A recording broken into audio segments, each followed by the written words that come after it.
Assalamualaikum warahmatullahi wabarakatuh. Pada video kali ini kita akan membahas soal ujian KSM tingkat kabupaten kota untuk mata ujian MI IPA tahun 2023. Jika teman-teman ingin mendownload soalnya, nanti bisa lihat linknya di deskripsi. Oke, kita mulai dari soal yang pertama. Perhatikan beberapa hal berikut. 1. Siklus musim. 2. Posisi lintang dan bujur. 3. Dekat atau jauh dari khatulistiwa. 4. Kemiringan sumbu rotasi bumi. Faktor di atas yang saling berinteraksi dan mempengaruhi lamanya puasa per hari setiap muslim di suatu wilayah adalah titik-titik. Oke, jadi di sini yang ditanyakan adalah faktor-faktor yang mempengaruhi lamanya puasa. Artinya kita akan menghitung atau akan menganalisis faktor-faktor yang mempengaruhi lamanya siang dan malam ya, bukan perbedaan siang dan malam, tetapi faktor lamanya siang dan malam. Nah, lamanya siang dan malam ini dipengaruhi oleh revolusi bumi. Selain itu, lamanya siang dan malam itu juga dipengaruhi oleh posisi benda tersebut atau posisi suatu wilayah tersebut dari khatulistiwa atau letaknya di permukaan bumi. Jadi yang pertama, lamanya siang dan malam tadi diakibatkan karena adanya revolusi bumi. Nah, karena adanya revolusi bumi ini, maka dia juga berkaitan dengan siklus musim ya, karena siklus musim berkaitan dengan revolusi. Maka nomor 1 itu betul. Nomor 2, posisi lintang dan bujur. Tadi lamanya siang dan malam dipengaruhi oleh posisi suatu wilayah di permukaan bumi. Maka posisi suatu wilayah itu bisa kita nyatakan sebagai posisi lintang dan bujurnya. Maka nomor 2 juga betul. Kemudian nomor 3, dekat atau jauh dari khatulistiwa. Ini masih berkaitan dengan nomor 2. Jadi nomor 3 ini juga betul. Kemudian kemiringan sumbu rotasi bumi ini juga betul ya. Jadi sumbu rotasi bumi itu bentuknya tidak tegak seperti ini. Yang misalkan kita asumsikan ini adalah bumi.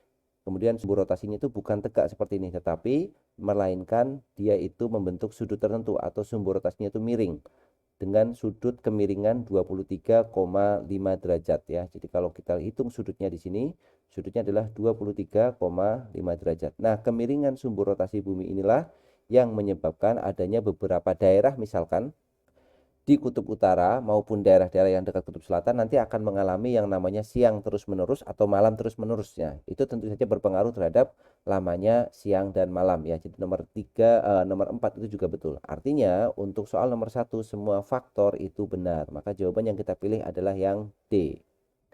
Kita lanjutkan soal nomor 2, selembar kain ikhrom berukuran 1,5 P meter kuadrat dengan massa 300 gram. Jika massa jenis kain ikhrom tersebut adalah 1,2 gram per cm kubik dan nilai P sama dengan jumlah rakaat sholat subuh, maka tebal kain ikhrom tersebut adalah titik-titik cm.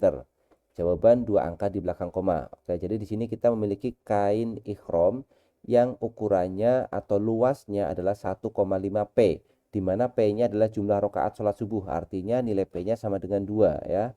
Jadi kita tahu dulu karena jumlah rakaat sholat subuh itu 2, berarti P sama dengan 2. Nah, jika diketahui P-nya sama dengan 2, berarti luas kain ikhromnya adalah 1,2, 1,5 dikali 2 yang ini ya. Ini berarti 1,5 kita kalikan dengan P-nya adalah 2. Berarti ini sama dengan 3 meter kuadrat.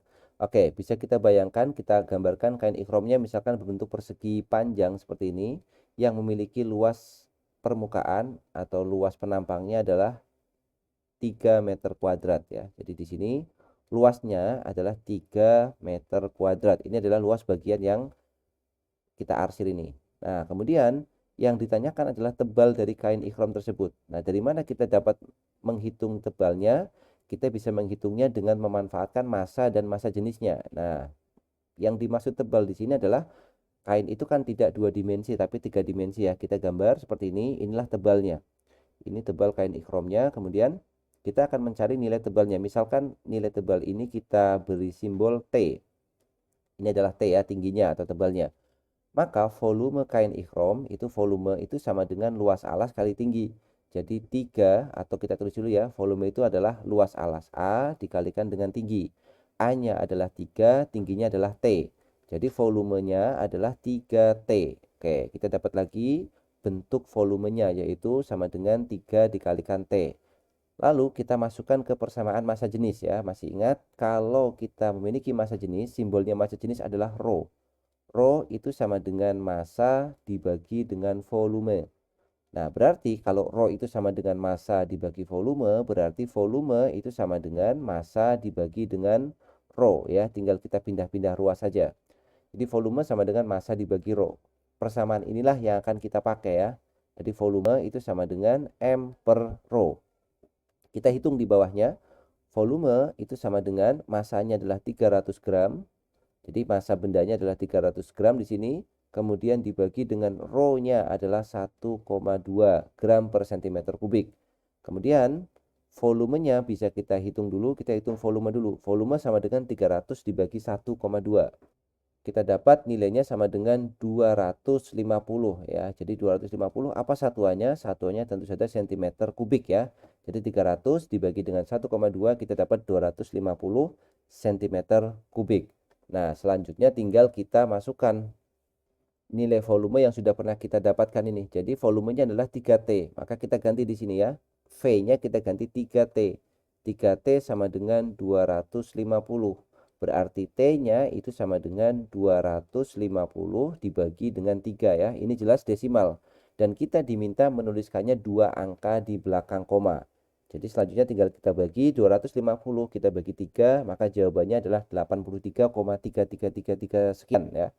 Kalau kita tuliskan 2 desimal berarti 83,33. Apa satuannya? Satuannya adalah cm. Oke, kalau kita lihat hasilnya 83,33 cm itu sangat tidak masuk akal ya, karena dia adalah tebal kain. Nah, sekarang kita lihat ternyata di sini satuan luasnya itu adalah meter kuadrat ya. Satuan luas sama dengan meter kuadrat, berarti di sini T-nya itu masih terukur ya. Kalau kita lihat satuannya kita ganti dulu berarti. Di sini 3 meter kuadrat ya untuk A-nya. Berarti volumenya kita masih menghitungnya dalam satuan meter kuadrat terlebih dahulu. Padahal volume yang tertulis di sini adalah dalam cm pangkat 3. Artinya kita perlu samakan dulu satuannya ya. Jadi kita ubah bagian yang di sini. Nah, untuk yang 250 cm pangkat 3 kita ubah dulu ke dalam meter pangkat 3. Berarti ini kita ubah volumenya sama dengan 250 dikalikan 10 pangkat negatif 6 ya. Karena dari cm pangkat 3 naik 2 kali tetapi pangkat 3, maka naik 6 kali ya. 10 pangkat negatif 6 di sini meter kubik. Nah, sudah dalam meter kubik, maka sudah boleh kita samakan karena di sini sama-sama meter kubik juga. Nah, ini juga sama dengan meter kubik. Kenapa? Karena luasnya terukur dalam meter. Nah, sekarang kita masukkan nilainya. Jadi 3T sama dengan 250. Kita biarkan dalam bentuk seperti ini, negatif 6 dulu. Jadi T-nya itu sama dengan, sama sebenarnya untuk angkanya 250 dibagi 3 dikalikan dengan 10 pangkat negatif 6. Dan di sini satuannya adalah meter ya. Jadi untuk tingginya atau tebalnya ini satuannya meter.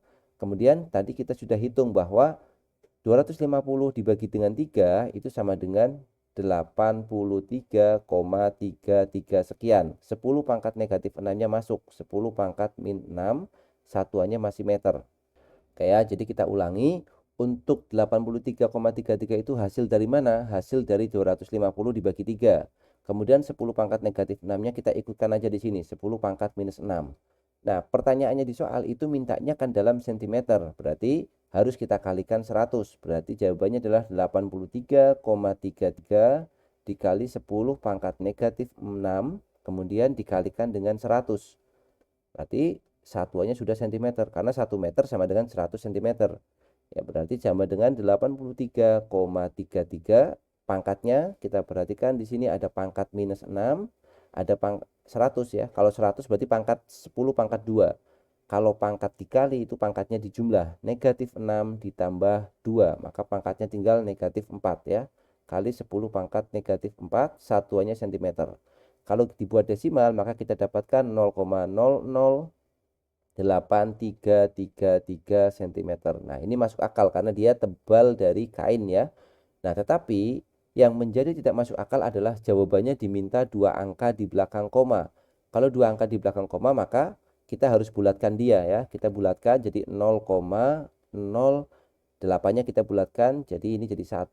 Maka 0,01 cm atau 0,1 mm. Nah, itu lebih masuk akal. Maka jawaban nomor 2 adalah 0,01 cm. Seperti itu. Kita lanjut soal nomor 3. Perhatikan pernyataan berikut. Massa dan berat adalah besaran yang sama. Oke, kita baca dulu. Yang diminta adalah pernyataan yang salah ya. Jadi kita akan mencari pernyataan yang salah. Nomor 1, massa dan berat adalah besaran yang sama. Ini salah ya. Jadi massa dan berat itu bukan besaran yang sama. Berat itu adalah gaya, satuannya Newton, massa itu besaran pokok, satuannya kilogram. Jadi nomor 1 nanti masuk jawaban karena dia salah. Kemudian gaya adalah sesuatu yang digunakan oleh manusia untuk membuat benda bergerak atau berubah arah geraknya. Betul ya? Nomor 2 ini benar. Maka tidak kita pilih karena kita akan mencari jawaban yang salah. Jadi benar. Gaya itu adalah bisa mengubah salah satu akibat yang disebabkan oleh gaya itu bisa mengubah gerak benda, bisa mengubah arah gerak benda, bisa mengubah bentuk benda, bisa mengubah kecepatan benda. Kemudian gravitasi memerlukan medium untuk bekerja. Ini salah ya. Gravitasi itu tidak perlu medium untuk bekerja. Berarti yang nomor 3 itu kita pakai jawabannya karena dia salah. Jadi 1 dan 3 ya sudah jelas jawabannya yang B. Kita cek yang nomor 4. Massa adalah jumlah materi yang ada di dalam suatu benda, sedangkan berat adalah gaya tarik gravitasi yang bekerja pada benda. Ini benar ya. Jadi massa itu menyatakan number of substance, jumlah materi yang ada dalam suatu objek atau materi atau benda. Sedangkan berat itu tidak lain adalah gaya gravitasi atau gaya tarik yang bekerja pada benda akibat percepatan gravitasi pada suatu planet. Jadi yang nomor 3 yang salah itu nomor 1 dan 3. Jawabannya yang B. Kita lanjutkan soal nomor 4. Setelah minum es buah pada satu gelas, salah satu seorang peserta KSM menuangkan teh panas ke dalam gelas tersebut. Gelas tiba-tiba retak dan pecah. Hal ini terjadi karena jadi mula-mula gelasnya itu berisi air panas, kemudian berasnya kan sedang memuai ya. Kemudian habis itu gelas itu diisi oleh es, maka gelasnya menjadi pecah. Nah, kenapa gelas itu menjadi pecah? Di situ terjadi pemuaian yang tidak merata ya. Jadi ada bagian yang masih memuai dan ada bagian yang sudah dingin. Maka di situ akan terjadi yang namanya crack kan. Crack. Jadi di sini jawabannya hampir mirip-mirip sebenarnya. Di sini pemuaian yang tiba-tiba juga sebenarnya betul. Penyusutan pada gelas juga betul juga. Kemudian perubahan suhu yang drastis juga betul, tetapi penyebab adanya crack di sini adalah pemuaiannya tidak merata. Ada bagian yang sudah memuai dan ada bagian yang belum, maka dia akan terjadi yang namanya pecah atau crack. Maka jawaban yang lebih tepat adalah yang opsi D. Kita lanjut soal nomor 5. Saat melontar jumroh dalam rangka ibadah haji, Pak Ahmad dan Pak Aris menggunakan batu dengan massa yang berbeda. Oke, di sini kita punya data dulu bahwa massa batu yang digunakan adalah massa yang berbeda. Massa batu yang digunakan Pak Aris 2 kali lebih besar daripada massa batu yang digunakan Pak Ahmad. Jadi kita tulis ya ini massa batu M-nya Pak Aris itu 2 kali lebih besar daripada M-nya Pak Ahmad. Kemudian berdasarkan peristiwa tersebut maka titik-titik batu yang digunakan Pak Aris mendapatkan gaya gravitasi 4 kali lebih besar. Nah, salah ya. Jadi gaya gravitasi atau berat itu persamaannya massa dikalikan gravitasi M kalikan G, itu adalah gaya gravitasi. Kalau massanya 2 kali berarti gaya gravitasinya harusnya 2 kali bukan 4 kali. Maka ini salah. Yang ini juga pasti salah ya. Harusnya 2 kali. Batu yang digunakan keduanya mendapatkan percepatan gravitasi yang sama besar. Percepatan gravitasi itu adalah G. Selama dia masih ada di planet yang sama, maka dia akan mendapatkan nilai G yang sama. Jadi nomor C atau pilihan C itu adalah pilihan yang betul. C benar ya. Sekarang kita lihat yang D. Batu yang digunakan oleh keduanya tidak mendapatkan gaya gravitasi. Salah ya. Jadi batunya pasti mendapatkan gaya gravitasi. Sebesar berapa? Sebesar M kalikan G. Karena saat melempar jumroh medan magnet di kota Mina, Makkah, Arab Saudi, Brunei, ini tidak ada hubungannya dengan medan magnet ya. Jadi yang nomor pilihan D itu salah. Maka betul jawabannya adalah yang C ya. Oke, seperti itu pembahasan soal pada video bagian pertama ini. Nanti insya Allah kita lanjutkan di video-video selanjutnya. Terima kasih, sampai jumpa di video selanjutnya. Assalamualaikum warahmatullahi wabarakatuh.